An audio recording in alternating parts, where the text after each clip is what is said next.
तो दोस्तों, इस एपिसोड की शुरुआत में हम देखते हैं कि नाइन घोस्ट सेक्ट की लेडी लीडर काफी गुस्से में आ जाती है और वो जिंगयान पर अपनी पूरी ताकत लगाकर अटैक करने लगती है। उसकी काफी सारी सोल्स वहां पर आ जाती है, लेकिन जिंगयान अपनी सॉर्ड पावर से उन सारी सोल्स को खत्म कर देता है, जिससे लीडर की खूबसूरती भी ढलने लगती है और वो बूढ़ी दिखने लगती है। उसे काफी गुस्सा आता है। वो फिर से अपनी पूरी ताकत के साथ जिंगयान पर अटैक करती है, लेकिन जिंगयान फिर से उसके अटैक को बराबर की टक्कर देता है।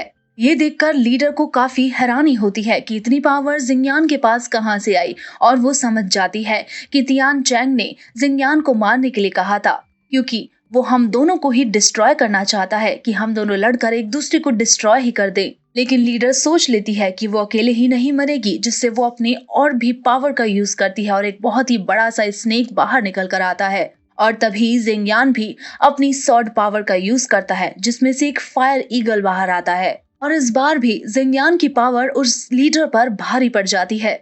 अब जिंगयान लीडर से कहता है कि अवेकनिंग डिवाइन ग्रास का पता बता दो तो मैं तुम्हारी जान बख्श दूंगा। तभी वो लीडर अपनी स्नेक पावर से उस लड़की को नीचे लेकर आती है और जिंगयान को बताती है कि उसने अवेकनिंग डिवाइन ग्रास को इस लड़की के अंदर डाल दिया है। और वो लीडर उस लड़की को डस भी लेती है और कहती है कि अब ये अगर मर गई तो अवेकनिंग डिवाइन ग्रास भी खत्म हो जाएगी। ये देखकर जिंगयान को बहुत ज्यादा गुस्सा आता है और वो उस लीडर पर एक अटैक कर देता है, जिससे उसकी वहीं पर मौत हो जाती है। अब वहां पर वही प्रिंसेस अपने गार्ड के साथ पहुंच जाती है और जिंगयान से कहती है कि वो यहाँ पर उसकी मदद करने के लिए आई है, लेकिन जिंगयान को वो बिल्कुल भी पसंद नहीं आता और वो उस प्रिंसेस से कह देता है कि आगे से ऐसा कभी मत करना। अब जिंगयान उस लड़की के नजदीक जाता है। उसकी बॉडी में से काफी सारा पॉइजन बाहर आ रहा होता है। ये देखकर जिंगयान काफी हैरान होता है कि ये पॉइजन तो बहुत ही ज्यादा स्ट्रांग है।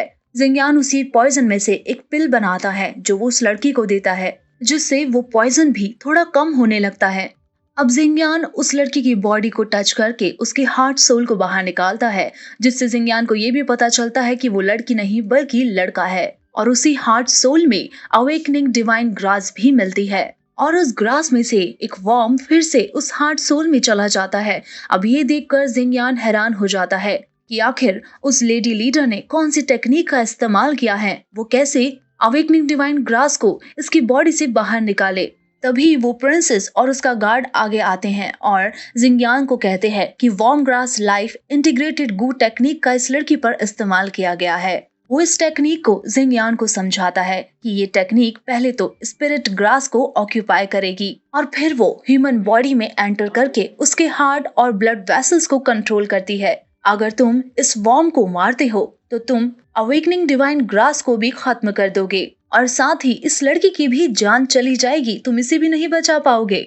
अब वो गार्ड जिंगयान को बताता है कि अगर तुम्हें ग्रास और इस लड़की को दोनों को ही बचाना है तो तुम्हें इस वार्म ग्रास को किसी और की बॉडी में ट्रांसफर करना होगा, वो भी बिना स्पिरिट ग्रास के। अब जिंगयान को कुछ भी समझ नहीं आ रहा होता कि आखिर वो डिवाइन ग्रास और उस लड़की की जान कैसे बचाए, जिसके बाद वो फैसला कर लेता है कि वो इस लड़की की जान ही ले लेगा, क्योंकि उसे सिर्फ और सिर्फ डिवाइन ग्रास चाहिए ताकि वो अपने फादर की जान बचा सके। जिंगयान अपनी तलवार से उस लड़की को मारने ही जा रहा होता है, लेकिन तभी वहां पर वो दूसरा लड़का आता है और रोकता है। उस लड़की को वहां पर देखकर जिंगयान भी हैरान होता है, तो वो बताता है कि वो इस लड़की को प्रोटेक्ट करने के लिए यहाँ पर आया है।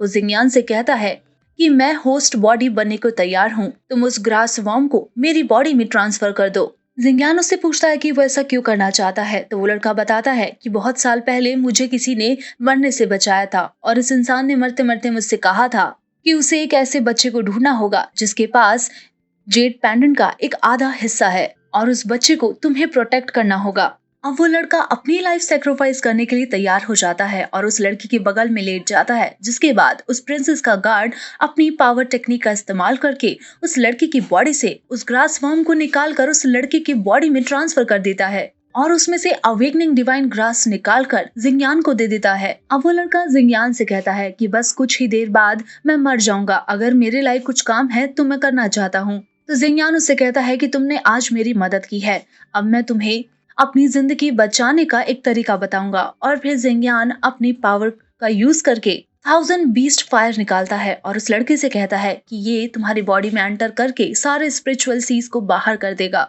जिससे वो ग्रास वॉर्म भी खत्म हो जाएगा। जिंगयान उस लड़के की बॉडी में उस फायर को डाल देता है जिससे वो तड़पने भी लगता है, लेकिन जिंगयान उससे कहता है कि इससे तुम्हारी जान बच जाएगी और तुम और भी ज्यादा पावरफुल भी हो जाओगे। अब वो सभी लोग उस वैली से निकलकर सिटी में आ जाते हैं, जहाँ जिंगयान उस प्रिंसेस को अलविदा कहता है कि वो अब यहाँ से अकेले ही आगे जाएगा। अब जिंगयान उस प्रिंसेस को गुड बाय कहकर वहाँ से चला जाता है। अब जिंगयान और तियानचोंग एक सुनसान से गांव में पहुंचते हैं, जहां उन्हें कोई भी दिखाई नहीं देता। ये देखकर लियोलैन घबराने लगती है। अब जिंगयान को किसी खतरे का एहसास होने लगता है। तभी अचानक से वहां पर काफी सारे अटैक्स होने लगते हैं। जिंगयान उछलकर लियोलैन को भी बचाता है। तभी वहां पर 3 लोग आ जाते हैं जिन्होंने उस गांव पर कब्जा कर लिया था, और वो जिंगयान और उसके लोगों को जान से मारने की धमकी भी देते हैं। लेकिन तभी जिंगयान अपनी सॉर्ड पावर से उन तीनों को खत्म कर देता है। ये देखकर तियानचोंग जिंगयान की तारीफ भी करते हैं,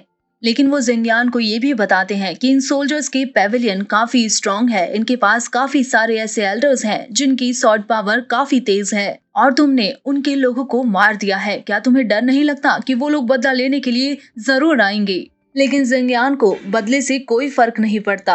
अब जिंगयान उस ब्लैक मैजिकल बॉक्स को निकालता है जो वो 9 घोस्ट सेक्ट की उस लीडर से लेकर आ गया था। वो बॉक्स जिंगयान को किसी सीक्रेट का रास्ता बता रहा होता है। ये देखकर जिंगयान उस पूरे गांव को चेक करने के लिए निकल जाता है। अब जिंगयान एक सीक्रेट जगह पर पहुंचता है। वहां वो देखता है कि कुछ लोग अपनी पावर से किसी चीज को डिस्ट्रॉय करने की कोशिश कर रहे हैं। जिंगयान वहीं एक पेड़ के पीछे जाकर छुप जाता है और देखता है कि 1000 सॉर्ड पैविलियन के लोग वहां पर किसी सीक्रेट ट्रेजर को ढूंढने की कोशिश कर रहे हैं। तभी हम उस पैविलियन के हेड को देखते हैं, जो सोचता है कि हम इसे काफी दिनों से डिस्ट्रॉय करने की कोशिश कर रहे हैं, लेकिन ये एरे बहुत ही ज्यादा पावरफुल है। जिसके बाद वो हेड अपने एक आदमी को वहीं पर छोड़कर चला जाता है। जिंगयान उनकी पावर देखकर काफी हैरान होता है कि इनकी पावर तो हेवन स्पिरिट के 2nd लेवल पर है और मेरी अर्थ स्पिरिट के 3rd लेवल पर। लेकिन जिंगयान घबराता नहीं। वो अपने इनर डेमन को यूज करने की भी सोचता है, लेकिन वो ऐसा नहीं करता, बल्कि जिंगयान खुद आगे बढ़कर वहां खड़े गार्ड पर हमला कर देता है। हम अब उस हेड को देखते हैं जो अपने बाकी साथियों के साथ उस गांव में पहुंचता है, जहां उसके साथी मरे हुए उसे मिलते हैं। ये देखकर वो समझ जाता है कि यहाँ पर कोई न कोई आ चुका है। अब जिंगयान आगे बढ़कर उस सील को तोड़ने की कोशिश करता है, लेकिन उसका अटैक वापस उसी पर आ जाता है।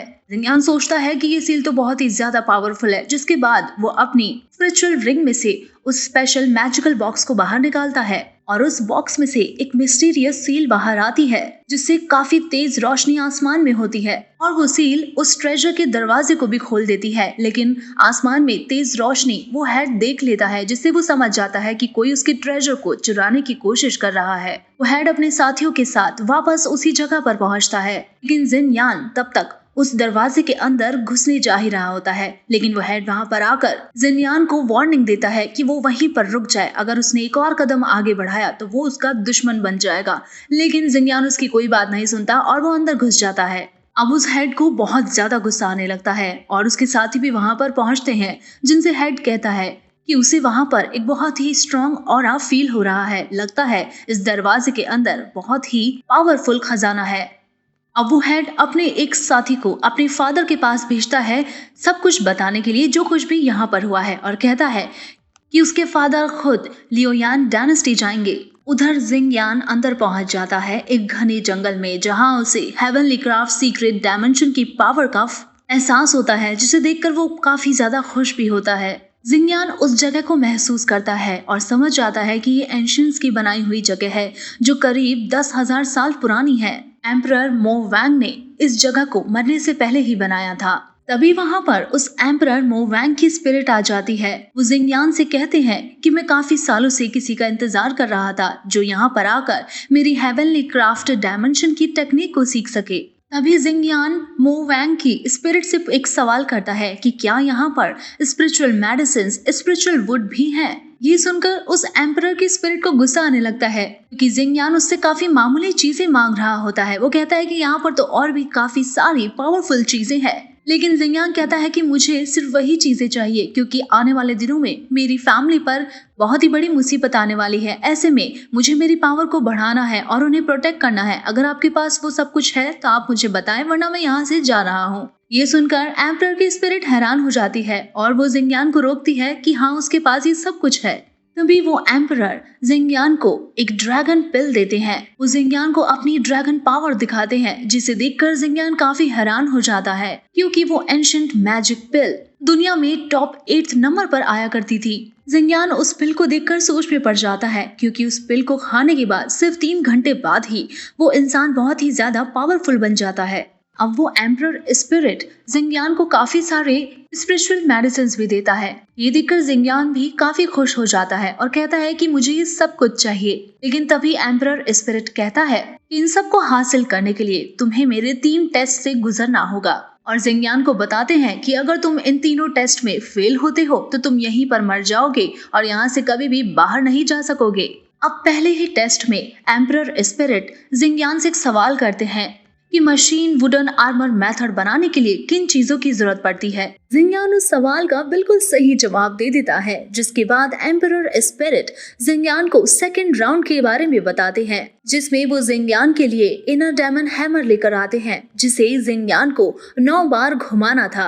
अगर वो ऐसा कर पाता है तो वो इस लेवल को पार कर जाएगा, और अगर वो इसमें फेल हुआ तो जिंगयान अपनी कॉन्शियसनेस हमेशा के लिए खो देगा। अब जैसे ही जिंगयान उस हैमर को छूता है तो उसे अपनी सारी पुरानी यादें याद आने लगती है और उसका सर भी दर्द करने लगता है। लेकिन जिंगयान हार नहीं मानता और उस हैमर को उठाकर जोर से घुमाकर एक सरफेस पर मारता है। इस बीच जिंगयान ने जिन जिन लोगों को मारा है उनकी स्पिरिट्स उसे दिखाई देने लगती है, लेकिन वो उन सब स्पिरिट्स को अपनी स्वॉर्ड से खत्म कर देता है। अब जैसे ही जिंगयान उस हैमर को दूसरी बार घुमाता है तो उसे लियो शैंग दिखाई देती है, लेकिन वो लियो शैंग से नहीं मिल पाता।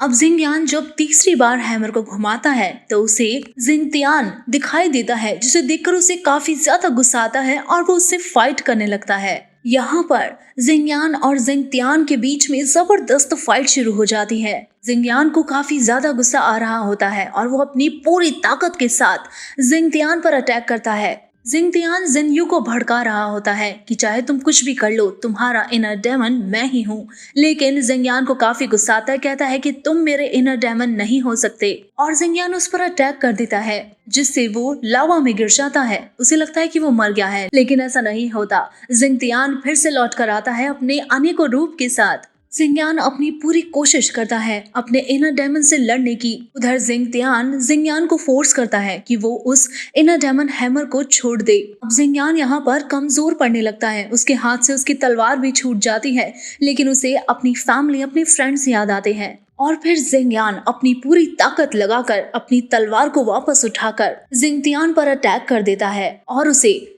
वहीं पर हरा देता है। और फिर जिंगयान एक बार फिर से इनर डेमन हैमर को बजाता है। जिंगयान उस हैमर को पूरे 9 बार उस सरफेस पर मारता है, जिसके बाद उस सरफेस में से एक ड्रैगन स्पिरिट बाहर आती है। ये देखकर एम्परर की स्पिरिट भी शॉक हो जाती है। और यहीं पर खत्म होता है ये एपिसोड। आगे के एपिसोड के लिए बने रहिए चैनल के साथ।